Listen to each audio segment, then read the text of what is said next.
ಇವನು ಹೊರಗೆ ಬಂದಿಲ್ಲ, ಪೊಲೀಸನು ಹುಡುಕೊಂಡು ಹೋಗಿಲ್ಲ. 10 ಲಕ್ಷ ಬಿಸಾಕಿದ್ರೆ ಎಂತೆಂತವಳು ಬರ್ತಾರ ಗೊತ್ತಾ ಅಂತ ಕುಂದ್ಬಿಡ್ತಾನೆ. 10 ಲಕ್ಷ ರೂಪಾಯಿ ಕೊಟ್ಟಿದ್ರೆ ಬರ್ತಿರ್ಲಿಲ್ವಾ ಸರ್? ತುಂಬಾ ಚೆನ್ನಾಗಿರೋ ಹುಡುಗಿ. ಪ್ರತಿ ತಿಂಗಳು ಕೋಟ್ಯಾಂತರ ರೂಪಾಯಿ ಬಿಸ್ನೆಸ್ ಮಾಡ್ತಾನಂತೆ. ಆದರೆ ಕಾರ್ಮಿಕರಿಗೆ ಕೊಡಬೇಕಾದ ಮಿನಿಮಮ್ ಫೆಸಿಲಿಟಿ ಕೊಡ್ತಿಲ್ವ. ಕೇಸ್ ಆಗಿದೆ, ತಲೆ ಮರೆಸ್ಕೊಂಡಿದ್ದೀನಿ ಅನ್ನೋ ಕಿಂಚಿತ್ತಾದ್ರೂ ಭಯ ಇದೆಯಾ? ಎಷ್ಟು ಸಲೀಸಾಗಿ ಸುಳ್ಳು ಹೇಳ್ಕೊಡ್ತಾನೆ ನೋಡಿ. ಇಲ್ಲ ಸ್ವಾಮಿ, ನಮ್ಗೆ ಈ ತರ ನಮ್ಗೆ ಓದಕ್ ಬರೆಯೋಕ್ ಬರಲ್ಲ. ನಾವು ಮಾಧ್ಯಮದವ್ರು ಬಂದು ಇದೇ ರೀತಿ ಬರ್ತಿದ್ರು, ನನ್ಗೆ ಓದಕ್ ಬರೆಯೋಕ್ ಬಂದಿಲ್ಲ, ಅಲ್ಲಿ ತರ ಘಟನೆ ಆಗಿಲ್ಲ ಅಂತ ಸತ್ಯ ಹೇಳಿರಾಯ್ತು. ಜೇನ್ ಕುಡಿಬೇಕು ಅಂತ ಹೋಗಿ ಮೂಗ್ ಕುಯ್ಸ್ಕೊಂಡ್ ಬಂದಿರೋ ಜೀವ. ಜೇನು ಕುಡಿದು ತಪ್ಪಿಸ್ಕೊಳ್ಳೋದು ಜೀನಿ ಕುಡಿದಷ್ಟು ಈಸಿ ಅಲ್ಲ ಆಗೋರು.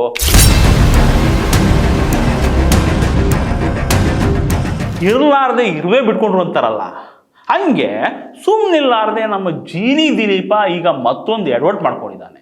ಅದನ್ನು ಹೇಳೋಕ್ಕೂ ಮೊದಲು ಒಂಚೂರು ದಿಲೀಪನ ಕೇಸ್ ಏನೇನಾಗಿತ್ತು ಅಂತ ಶಾರ್ಟಾಗಿ ಹೇಳ್ಬಿಡ್ತೀನಿ, ಕೇಳಿಸ್ಕೊಂಡ್ಬಿಡಿ.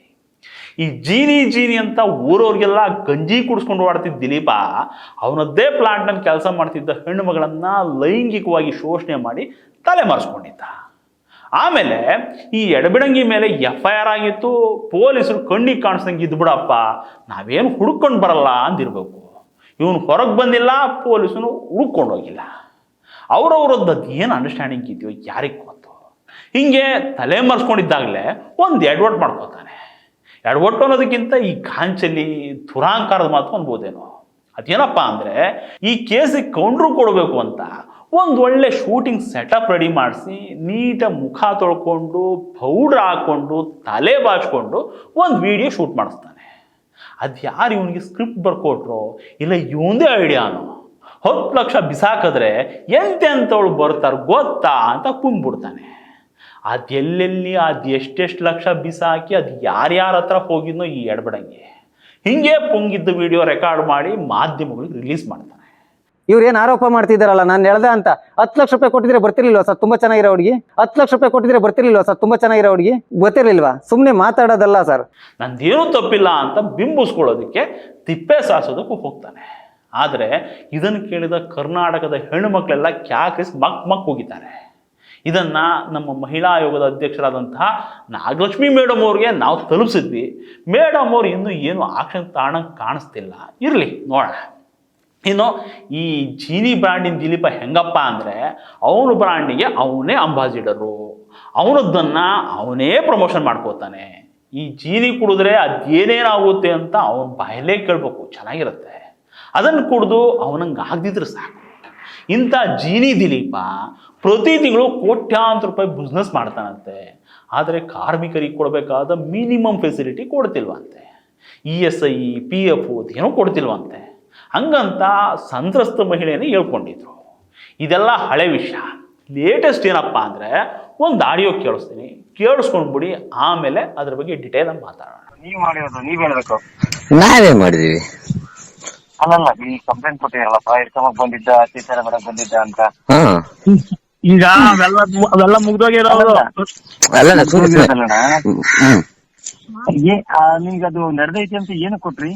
ಅದು ನಡೆದಿರೋದು ಘಟನೆ ಅಂತ ನಿಜಕ್ಕೋಸ್ಕರ ಸರ್ ಕೊಟ್ಟಿರೋದು. ನಿಜಾನೇ ಕೊಟ್ಟಿರೋದು? ನಿಜಾನೇ. ಸರಿ ಬಿಡಂಗಾರ, ನೋಡ್ಕೊಳ್ತೀವಿ ಹಂಗಾರೆ. ಬಿಡೋಣ, ಆಯ್ತು ಹೋಗಿ. ಯಾಕೆ ಟೆನ್ಷನ್? ಈಗ ನಮ್ಮ ಹತ್ರ ಅಷ್ಟೊಂದು ದಾಖಲೆ ಸುಳ್ಳು ಹೇಳೋದೇ ಇಷ್ಟೊಂದು ಧೈರ್ಯವಾಗಿ ಹೇಳ್ತಾವ್ರೆ ಅಂದ್ರೆ ನಮ್ಮ ಹತ್ರ ದಾಖಲೆಕ್ಕೆ ನಾವ್ಯಾಕೆ ಟೆನ್ಷನ್ ತಗೋಬೇಕು? ಕುಮಾರ, ಅಯ್ಯಣ ಇನ್ನು ಬೇಡ ಕಣ. ಮುಂದ್ ಏನಾದ್ರು ಹೊಸ ಮಾತಾಡಿ ಲೆಕ್ಕಾಚಾರ ಬಗೆಹರಿಸ್ಕೊಂಡು ಏನ ಮಾಡೋದು ಮಾಡ್ತೀರನ? ಏನ್ ಮಾಡೋಣ? ಈಗ ಅವರು ಜಡ್ಜ್ಮೆಂಟ್ ಕರೆದಿದ್ದಾರೆ, ಹೋಗ್ಬೇಕು. ಜಡ್ಜ್ ಮುಂದೆ ನಾವು ಮಾಹಿತಿ ಕೊಡ್ಲೇಬೇಕು. ಸುಮ್ನೆ ಕಣೋ, ಇವಾಗ ದಿಲೀಪನ್ ಉಳ್ಸ ಮಾತಾಡ್ಬೇಕು. ಏನ್ ಮಾತಾಡ್ಬೇಕು? ಏನಂತ ಹೇಳ್ಬೇಕು ಹೇಳ್ಬೋಲಿ? ಏನ್ ಮಾತಾಡ್ಜೋ? ಇವಾಗ ಒಟ್ನಲ್ಲಿ ಇಬ್ರಿಗೂ ಸೇಫ್ ಆಗ್ಬೇಕು. ಇದು ಉಳಿಸ್ಕೊಂಡ್ ಮಾತಾಡ್ಬೇಕು. ದಿಲೀಪ ತಪ್ಪು ಮಾಡ್ಯಾನ ಬಿಟ್ಟನ ಭಗವಂತನ ಗೊತ್ತು, ನಿನ್ಗೂ ನಂಗೆ ಇಬ್ರಿಗೂ ಗೊತ್ತಿಲ್ಲ ಅದು. ದಿಲೀಪ ತಪ್ಪು ಮಾಡಿದನೋ ಬಿಟ್ಟನೋ ಅದು ನನಗೂ ನಿನ್ಗೂ ಇಬ್ರಿಗೂ ಗೊತ್ತಿಲ್ಲ ಅದು. ಇದನ್ನ ಈಗ ಮಾಡಿದ್ರು ಅದನ್ನ ಹೊಟ್ಟೆ ಕಿಕ್ಕೊಂಡು ಅವ್ನ್ ಉಳಿಸ್ಕೊಂಡು ಹೋಗಂತ ಮಾಡಂಗಿದ್ರೆ ಸಾಧ್ಯವಿಲ್ಲ ಬಿಡೋಣ, ಮಾಡೇ ಇಲ್ಲ ಅವ್ರೇನು ಹೇಳಿದ್ರು. ಎಲ್ಲ ಗೊತ್ತು ಬಿಡು, ಏನ್ ಆಗಿರ್ತದೋ ಬಿಡು. ಈಗ ಈಗ ಯಾಕ ಹೇಳ್ತೀನಿ ಕಣ ನಾನು, ಹೆಂಗ್ ಮಾಡೋಣ? ಏನ್ ಮಾಡ್ಬೇಕು ಅದನ್ನ ಹೇಳಣ ಓಲಿ. ದಿಲೀಪ ಮಾತಾಡೋ. ಏನಿಲ್ಲ, ಸತ್ಯ ಹೇಳಿದ್ರೆ ಆಯ್ತು ಜಡ್ಜ್ ಮುಂದೆ. ಇಲ್ಲ ಸ್ವಾಮಿ, ನಮ್ಗೆ ಈ ತರ ನಮ್ಗೆ ಓದಕ್ ಬರೆಯೋಕ್ ಬರಲ್ಲ, ಹಿಂಗೆ ಮಾಧ್ಯಮದವ್ರು ಬಂದು ಇದೇ ರೀತಿ ಬರ್ದಿದ್ರು, ನನ್ಗೆ ಓದಕ್ ಬರೆಯೋಕ್ ಬಂದಿಲ್ಲ, ಅಲ್ಲಿ ತರ ಘಟನೆ ಆಗಿಲ್ಲ ಅಂತ ಸತ್ಯ ಹೇಳಿದ್ರೆ ಆಯ್ತು. ಇವಾಗ ಅದನ್ನ ಇಂಗ್ಲಿಷ್ ನ ಸೈನ್ ಮಾಡೈತಲ್ಲ ಹುಡುಗಿ, ಹೆಂಗನ ಸೈನ್ ಹಾಕ್ಲಿ, ತೊಂದ್ರೆ ಇಲ್ಲ. ಸತ್ಯ ಹೇಳಿ ಮುಗಿದೋಯ್ತು. ಇಲ್ಲ ಸ್ವಾಮಿ, ಅವ್ರ ಬಲಂತಕ್ಕೆ ನಾನು ಯಾವ್ದೇ ಜಾತಿ ನಿಂದನೆ ಮಾಡಿಲ್ಲ, ನಮ್ಮನ್ನ ಹಿಡ್ಕೊಂಡ್ ಬಂದಿರ್ಲಿಲ್ಲ. ನಾವ್ ಹೇಳಿದ್ದು ಕೆಲಸದಿಂದ ತೆಗೆದಾಕಿದ್ರು, ಆ ಉದ್ದೇಶಕ್ಕೆ ನಾವು ಕೇಳಕ್ ಹೋಗಿ ಇದನ್ ಮಾಡಿದ್ವಿ ಬಿಟ್ರೆ ಆತರ ಆಗಿಲ್ಲ. ಇವ್ರು ಉದ್ದೇಶಪೂರ್ವಕ ಮಾಧ್ಯಮದವ್ರು ಮಾಡವ್ರೆ ಅಂತ ಅಂದು ಮಾಧ್ಯಮದವ್ರಿಗೆ ಹೇಳಿದ್ರೆ ಆಯ್ತು. ಈಗ ಮಾಧ್ಯಮದವರಂತೆ ಸತ್ಯ ಕೇಳಿಸ್ಕೊಂಡ್ರಲ್ಲ, ಇದು ಇವನ್ ವರಸೆ. ಇವನ್ ವಯಸ್ಸಲ್ಲಿ ಒಂಚೂರಾದ್ರೂ ಪಶ್ಚಾತ್ತಾಪ ಇದೆಯಾ? ಕೇಸ್ ಆಗಿದೆ, ತಲೆ ಮರೆಸ್ಕೊಂಡಿದ್ದೀನಿ ಅನ್ನೋ ಕಿಂಚಿತ್ತಾದ್ರೂ ಭಯ ಇದೆಯಾ? ಸಂತ್ರಸ್ತೆ ಪತಿಗೆ ಮೀಡಿಯೇಟರ್ ಒಬ್ರ ಮೂಲಕ ಕರೆ ಮಾಡಿ ಬೆದರಿಕೆ ಹಾಕೋದು ದಾಟಿನಲ್ಲಿ ಮಾತಾಡ್ತಾನೆ. ನೋಡ್ಕೋತೀವಿ ಬಿಡಿ ಅಂತ ನೈವಾಗಿ ಹೆದರಿಸ್ತಾನೆ. ಇವನು ಏನು ಮಾಡೇ ಇಲ್ಲ ಅಂತ ಹೇಳಬೇಕಂತೆ, ಜಾತಿ ನಿಂದನೆ ಆಗಿಲ್ಲ ಅಂತ ಹೇಳ್ಬಿಡ್ಬೇಕಂತೆ. ಇದೆಲ್ಲ ಬಿಡಿ, ಇವನು ಎಂಥ ಡೇಂಜರ್ ಇದ್ದಾನೆ ಅಂದರೆ, ಹಿಂಗೆಲ್ಲ ಮಾಡಿದ್ದು ಮೀಡಿಯಾದವರು ನಂಗೇನು ಗೊತ್ತಿಲ್ಲ ಅಂತ ಹೇಳ್ಬಿಡ್ಬೇಕಂತೆ.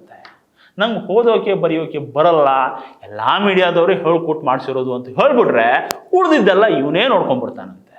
ಏನು ಮೀಡಿಯಾದವರು ಅಂದರೆ ಇವ್ನು ಸಾಕೊಂಡಿರೋ ನಾಯಿಗಳ, ಎಷ್ಟು ಸಲೀಸಾಗಿ ಸುಳ್ಳು ಹೇಳ್ಕೊಡ್ತಾನೆ ನೋಡಿ. ಜೇಲ್ ಕುಡಿಬೇಕು ಅಂತ ಹೋಗಿ ಮೂಗು ಕುಯ್ಸ್ಕೊಂಡ್ಬಂದಿರೋದು ಇವನು. ಎಲ್ಲ ಮೀಡಿಯಾದವರೇ ಮಾಡಿದ್ದು ಅಂತ ಹೇಳ್ಬಿಡಿ, ಇದೆಲ್ಲ ಉಳಿದಿದ್ದೆಲ್ಲ ನಾನು ನೋಡ್ಕೋತೀನಿ ಅಂತಾನಲ್ಲ ಈ ನಾಲಾಯಕು. ಮಾಧ್ಯಮದವ್ರು ತಲೆ ಮೇಲೆ ಹಾಕ್ಬಿಟ್ರೆ ಕೇಳೋಕೆ ಯಾರು ಬರ್ತಾರೆ ಅನ್ನೋ ಬಂಡ ಧೈರ್ಯ ಈ ದಿಲೀಪ್ಗೆ. ಜೇನು ಕುಡಿದು ತಪ್ಪಿಸ್ಕೊಳ್ಳೋದು ಜೀನಿ ಕುಡಿದಷ್ಟು ಈಸಿ ಅಲ್ಲ ಆಗೋರು. ಸಂತ್ರಸ್ತೆ ಗಂಡನಿಗೆ ಮೀಡಿಯೇಟರ್ನ ಇಟ್ಕೊಂಡು ಸೆಟಲ್ಮೆಂಟ್ ಮಾಡಿಸ್ಕೊಳ್ಳೋದಕ್ಕೆ ಕಾಲ್ ಮಾಡೋದು ತಪ್ಪು, ಜೊತೆಗೆ ಬೆದರಿಕೆ ಹಾಕಿದ್ದು ಇನ್ನೂ ದೊಡ್ಡ ತಪ್ಪು. ಇವನು ಮಾಡಿದ ಹಲ್ಕ ಕೆಲಸಕ್ಕೆ ಮೀಡಿಯಾದವ್ರನ್ನ ಹೇಳ್ತಾನಲ್ಲ. ಇಷ್ಟಾದರೂ ಪೊಲೀಸರು ಇವನನ್ನ ಇನ್ನೂ ಅರೆಸ್ಟ್ ಮಾಡಿಲ್ಲ ಅಂದರೆ ಪೊಲೀಸರ ಬಗ್ಗೆ ಜನ ಬೇರೆ ಬೇರೆ ಥರ ಮಾತಾಡ್ಕೋತಾರೆ ಅಷ್ಟೇ. ಮಹಿಳಾ ಕಾರ್ಮಿಕರ ಮೇಲೆ ದೌರ್ಜನ್ಯ ಮಾಡಿದ್ದು ಅಲ್ಲದೆ ಇಡೀ ಮಹಿಳಾ ಕುಲಕ್ಕೆ ಅವಮಾನ ಆಗೋ ಥರ ಮಾತಾಡಿದ್ದ ಇಂಥ ಅಪ್ರಯೋಜಕನ ಬಗ್ಗೆ ಮಹಿಳಾ ಆಯೋಗದ ಅಧ್ಯಕ್ಷರು ಗಮನ ಹರಿಸ್ಬೇಕು. ಇನ್ನು ಇವನ್ ಜೀನಿ ಪ್ಲಾಂಟಲ್ಲಿ ಏನೇನು ಅನಾಚಾರಗಳು ನಡೀತಾವೋ ಇದ್ರ ಬಗ್ಗೆ ಕಾರ್ಮಿಕ ಸಚಿವರು ಸ್ವಲ್ಪ ಗಮನ ಹರಿಸ್ಬೇಕು. ಇದೆಲ್ಲದಕ್ಕೂ ಮೊದಲು ಪೊಲೀಸರು ಇವನನ್ನ ಅರೆಸ್ಟ್ ಮಾಡಿ ಜೈಲಿಗೆ ಕಳಿಸುವಷ್ಟು ಪುರ್ಸೋತ್ ಮಾಡ್ಕೋಬೇಕು ಅನ್ನೋದು ನಮ್ಮ ಒತ್ತಾಯ. ನಮಸ್ಕಾರ.